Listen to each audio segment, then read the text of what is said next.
Muito boa tarde, Sr. Presidente. Chamo-me José Camilo Rita, tenho 43 anos de idade. Chama-se? José Camilo Rita. Vivo há 15 anos na diáspora, tenho 43 anos de idade, sou técnico de aviação pela KLM. A minha pergunta é com relação às eleições de Angola. Muitos partidos políticos, inclusive a UNITA, alegaram que as eleições não foram justas, que inclusive provas foram apresentadas perante a comunidade internacional. Dentro de mim ficam 3 perguntas. Será que as provas que os outros partidos apresentaram não foram suficientes? Segundo ponto, será que as provas foram suficientes e a comunidade internacional simplesmente deixou passar para evitar o caos em Angola? O terceiro ponto é, será que os observadores também tiveram interesses políticos nas eleições de Angola? Com base nisso, tenho uma pergunta. Já que há provas que as eleições não foram justas, o senhor Presidente e a comitiva da UNITA têm mais informações. Nós queremos saber quais foram ou quais seriam os resultados verdadeiros das eleições de Angola. Este é o meu ponto. Ora, as eleições em Angola, estas e as outras, não foram transparentes. Na nossa avaliação, estas de 2012 foram as piores. Em 1992 houve uma fraude generalizada. Eu fui, na altura, nomeado para fazer parte da comissão que iria averiguar a fraude. Naturalmente, o MPLA sabia que se houvesse uma averiguação real e séria, as coisas ficariam mal, e depois parou com aquilo, através de manobras só peculiares ao MPLA. Então, essa investigação não se fez. Mas, em 92, eu recordo-me, por exemplo, no Kwanza Norte, em Malange e no Bié, o MPLA, a UNITA e a FENELA tinham os mesmos resultados. Os mesmos resultados do Kwanza Norte, do Malange e do Bié. Isso não é possível, mesmo que houvesse milagres. Mas, em 2008, nós publicamos um livro, com o título Livro Branco das Eleições. Existe ainda hoje. Não sei se alguém terá tido a oportunidade de lê-lo, mas nesse livro nós pusemos todas as irregularidades que notamos. Eu escuso-me de falar de outras irregularidades. Só vou-vos informar, vou-vos falar de uma irregular, que é resultado do próprio relatório da Comissão Nacional Eleitoral. Portanto, mesmo a própria Comissão Nacional Eleitoral não conseguiu disfarçar isso. Houve, em 2008, 12.200 mesas fantasmas. Portanto, no relatório da Comissão Nacional Eleitoral, eles disseram que havia X mesas, estavam programadas X, e foram estas que foram. Mas quando começam a mencionar mesa por mesa e os seus resultados, há 12.200 mesas a mais. Agora, multipliquemos 12.200 mesas por 250 votos, que era o número de eleitores para cada mesa. Isso dá 3.050.000 votos fantasmas. Portanto, se são votos fantasmas, e o MPLA que os organizou, certamente não os organizou a favor da UNITA. Organizou-os a seu favor. Portanto, vejam a diferença de votos e de deputados que resultaram do nada. Como eu disse, só quis mencionar isso. Há um livro que foi escrito com várias irregularidades, mas esta, pelo menos, é aquela que o manjo ressalta aos olhos de todas as coisas. Agora, em 2012, também as irregularidades foram muitas. Mas eu vou-vos falar de 2 ou 3 apenas. O MPLA, através de uma comissão eleitoral secreta, paralela, que funcionou no Palácio Presidencial, em subordinação ou subordinando aquela que é conhecida por toda a gente, pela Comissão Nacional Eleitoral, conhecida por toda a gente. Desta vez, o que é que fizeram? Em primeiro lugar, tiraram o direito de voto a acima de 2 milhões de cidadãos, de eleitores. Faz um bocado com outros que, portanto, também não conseguiram votar, faz 63%. Eles chamaram isso abstenção. Eu vou-vos contar que abstenção é que foi. Quando faltavam 2 meses para as eleições, nós recebemos o chamado mapeamento. O mapeamento, portanto, é uma lista de nomes das aldeias, das cidades e dos locais onde haveria assembleias de voto. Em todo o país. Mas, ao analisarmos esta lista toda, nós verificamos que, primeiro, nas áreas de Angola, onde o MPLA sabe que não tinha grandes apoios, não colocou assembleias de voto. Mesmo com muitos eleitores. Mas havia assembleias de voto em áreas que não tinham aldeias nenhumas. Nós fomos de propósito ao terreno para verificar isso e nas Lundas, por exemplo, encontramos, portanto, que na cartografia algumas assembleias de voto estavam, portanto, na mata. Não havia gente. Com exceção de uma que se referia a um antigo quartel dos catangueses. Estavam lá catangueses, portanto não angolanos. Mas, no centro de Angola, no leste, eles transferiram eleitores para localidades distantes da sua área de residência. Portanto, meu amigo inscreveu-se para votar no Ambo, mas neste mapeamento nós verificamos que o seu nome saiu para votar em Cabinda. Como é que vai do Ambo para Cabinda? Só para votar. Isto, aqueles que tiveram a curiosidade de ir ver primeiro onde é que estavam votados e iriam votar. A maioria chegou na Assembleia de Voto do seu bairro, chegou lá, foram ver o nome na lista. Oh, o seu nome saiu no mochilo e você está no dia das eleições.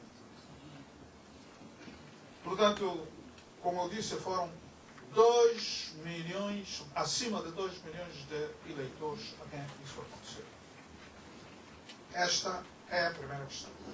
A segunda questão, mesmo assim, com esta retirada do direito do voto, as pessoas, e eu aqui vou abrir, ainda vou abrir um parênteses para voltar atrás. Mesmo em Luanda, gente das Palmeirinhas ali, que sai para o sul, os nomes deles, muitos, saíram para votar no Cachito, no Bem. Isto aconteceu com o responsável da segurança do bairro onde eu moro, veio até comigo nesse dia à tarde. Como é que eu vou fazer? Eu tenho ali muita gente comigo e que foi transferida para o bem. Como ele tinha uma carrinha, ainda carregou aí umas 10 pessoas, foi, mas o resto ficou. Ora, dizia eu, o segundo aspecto da fraude consistiu, portanto, na própria contagem dos votos. A lei é clara e o procedimento também é lógico. Os resultados que se publicam, por exemplo, na província de Benguela ou na província de Cabinda, têm de ser dos eleitores de Cabinda. Têm de resultar da contagem de votos de Cabinda. Ora, não foi o que aconteceu. E isto é oficial. Eu não estou a inventar aqui. São as evidências que nós juntamos para o tribunal. Isto é oficial. Porque está nos relatórios, portanto, nas atas das províncias. Os resultados foram de Luanda para as províncias. Quer dizer, as províncias receberam aqueles votos todos que deviam contar, usaram-nos de parte. De Luanda vieram os votos, naturalmente, já preparados ali, a partir da tal comissão que funcionou no Palácio Presidencial. E são esses votos que constam, portanto, da contagem. Eu repito, isso consta das atas das províncias. E foram tão ingênuos, ou também não estavam de acordo com aquilo, mas às 18 horas do dia 24, por exemplo, de setembro, reunimos-nos para analisar o resultado das eleições. E às 18 horas do mesmo dia, a reunião terminou. E assinado. Por quê?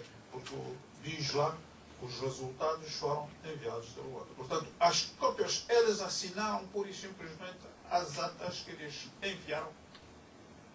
Passaram portadores idos de Luanda, de província a província, para deixar esses modelos de atas.